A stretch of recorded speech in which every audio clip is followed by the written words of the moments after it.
வணக்கம். சற்றுமுன் வெளியான முக்கிய அறிவிப்பின்படி வங்கி கணக்கு வைத்திருக்கும் அனைவரும் கவனத்தில் கொள்ளக்கூடிய மிக மிக முக்கியமான அறிவிப்பை ரிசர்வ் பேங்க் ஆஃப் இந்தியா வெளியிட்டுள்ளது. இதுல என்னென்ன அறிவுகள் வெளியாகியுள்ளன என்பதை பற்றி விரிவாக வீடியோ பார்க்க போறோம்.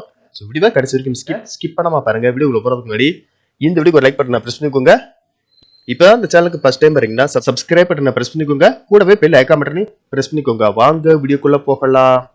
இன்றைய காலத்தில் நாம் அனைவரிடமே வங்கி கணக்கு இருக்கும். பலர் ஒன்றுக்கு மேற்பட்ட வங்கி கணக்குகள் கூட வைத்திருப்பார்கள்.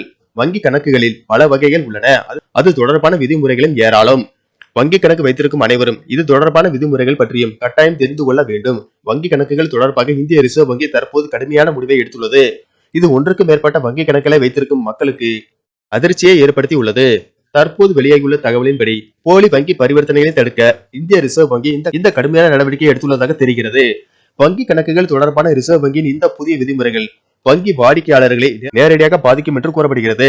ஏனெனில் ஒன்றுக்கு மேற்பட்ட கணக்கு வைத்திருக்கும் வாடிக்கையாளர்களுக்கு 10,000 ரூபாய் வரை அபராதம் விதிக்கப்படும். ஆனால் இந்த விதிமுறை அனைத்து வாடிக்கையாளர்களுக்கும் பொருந்தாது. ரிசர்வ் வங்கியின் விதிகளின்படி ஒன்றுக்கு மேற்பட்ட வங்கி கணக்குகளை வைத்திருப்பது பிரச்சனை இல்லை. ஆனால் ஒன்றுக்கு மேற்பட்ட கணக்குகள் வைத்திருந்து அந்த கணக்குகளில் போலியான பரிவர்த்தனைகளை நடந்திருப்பது கண்டுபிடிக்கப்பட்டால் இந்த நடவடிக்கை எடுக்கப்படும். போலி பரிவர்த்தனை செய்தவர்கள் ஒன்றுக்கு மேற்பட்ட வங்கி கணக்குகளை வைத்திருந்தால் அவர்களுக்கு 10,000 ரூபாய் வரை அபராதம் விதிக்கப்படலாம். ரிசர்வ் வங்கி வெளியிட்டுள்ள தகவலின்படி ஒன்றுக்கு மேற்பட்ட வங்கி கணக்குகளை வைத்திருக்கும் வாடிக்கையாளர்கள் மீதும் அத்தகைய கணக்குகளில் ஏதேனும் போலி அல்லது சந்தேகத்திற்கிடமான பரிவர்த்தனைகள் கண்டறியப்பட்டால் மட்டுமே அவர்கள் மீது நடவடிக்கை எடுக்கப்படும். மற்றபடி ஒன்றுக்கு மேற்பட்ட கணக்குகள் வைத்திருந்தாலே அபராதம் விதிக்கப்படாது. போலியான பரிவர்த்தனைகளையும் வங்கி கணக்கு மோசடிகளை தடுக்கவும் தான் இந்த விதிமுறை கொண்டு வரப்பட்டுள்ளது.